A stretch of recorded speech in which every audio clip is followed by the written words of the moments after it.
Welcome back. You're watching News Center. Tesla CEO Elon Musk is set to visit India over the weekend. Sources tell us that $2 to $3 billion investment would be announced during this visit. Elon Musk is scheduled to meet Prime Minister Modi on Monday. Meetings with business leaders, startups and other government officials is on the cards as well. To take this forward, I'm now joined by Arpan Sahu, COO at Kaleido, and Dan Ives, Managing Director of Equity Research at Wedbush Securities.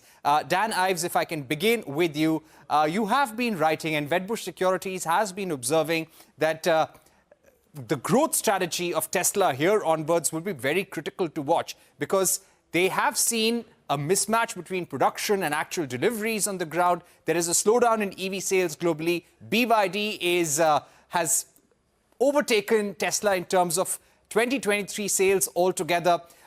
He's coming to India to make an announcement. How important is India as a market for Elon Musk, for Tesla at a time when globally EV sales are slowing down? Yeah, this has been a train wreck quarter, and it's been a horror show for Tesla the last, especially the last 3 months, but you could even go back to the last 6 months. It's been a sobering moment for EV demand globally, but it also speaks to the negatives that are happening in China are something that I think is almost catalyzed and accelerated Musk's view of India in terms of just doubling down. I'd expect significant announcements, and it's just one of those opportunities from a demand perspective. There is no reason over the next 5-10 years this can't be 10, 12, 15% of overall EV sales when you look at the Indian market. And how do you think India could contribute to EV sales for Tesla? We are seeing a strong growth in electric passenger car sales, but the base is somewhat low right now. Under the new electric vehicle policy that the Indian government is bringing, Elon Musk could bring 8,000 electric cars into India at 15% duty per year. So how do you think he could benefit? Within 3 years, he'll have to begin manufacturing. Overall, in the next 10 years, how do you see India contributing to Tesla's overall sales? Well, by 2030, we believe about 5 to 7% of all automobiles in India will be EV. So when you look at the overall opportunity, of course, in the next few years to build out the infrastructure, which really needs to start up, and this is the beginning of that.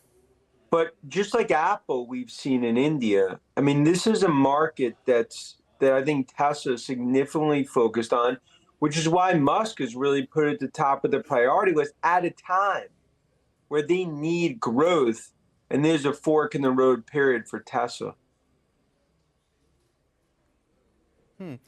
Just to also ask you, currently we're hearing a figure of $2 to $3 billion being invested by Tesla over the next few years. Do you think the actual investment could be much more, considering that Tesla, wherever they go, they localize heavily, have an integrated manufacturing plant?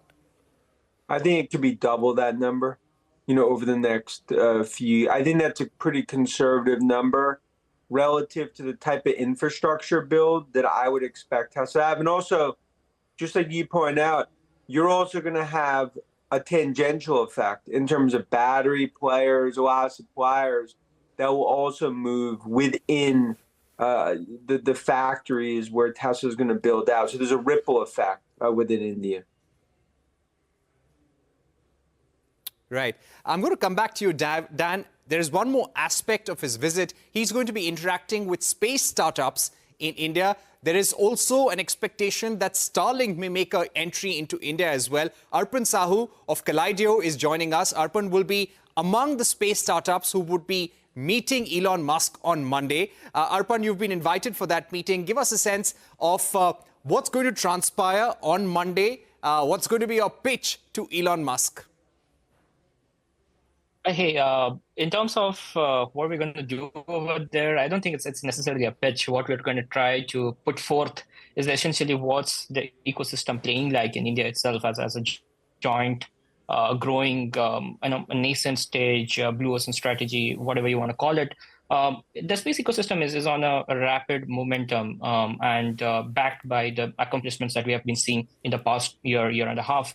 I think we're just going to see that liberalization effect that's happening with the government support and so on, how that's kicking in to the new innovation and stuff that's playing to the benefit of the overall growth of the startups and the mushrooming of the whole ecosystem in its own capacity in India. We're not anymore dependent on so much as the whole global economy to support us. So I think inviting him to this kind of I would say one-to-one helps put forth our joint stand that we are open for business, we are open for collaboration, we are open for introduction to the and integration of India's space economy into the larger global economy.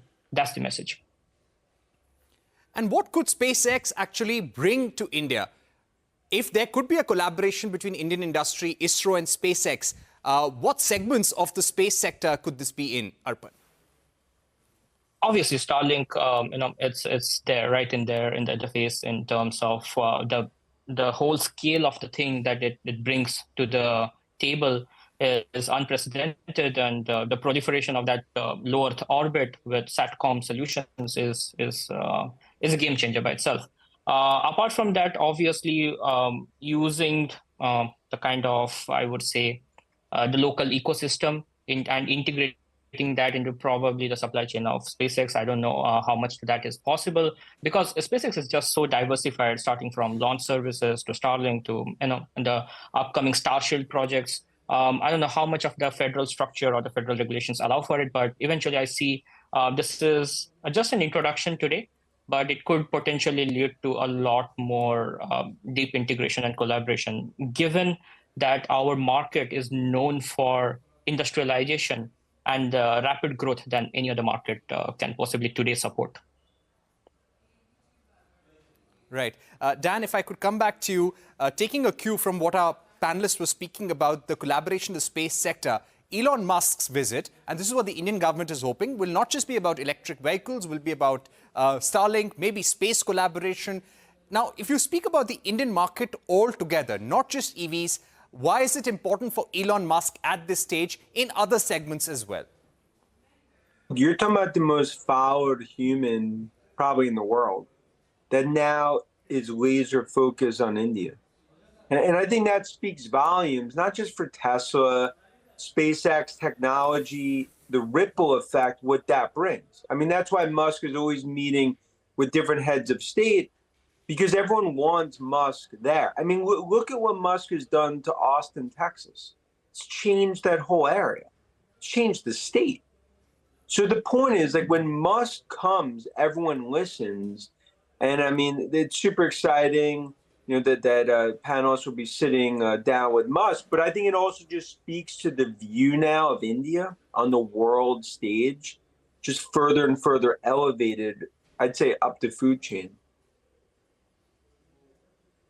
Right. Dan, one final question before we leave. We're running out of time. Which model do you expect Tesla to bring to India first, considering that this is a cost-conscious market? But what would Elon Musk probably bring to India first?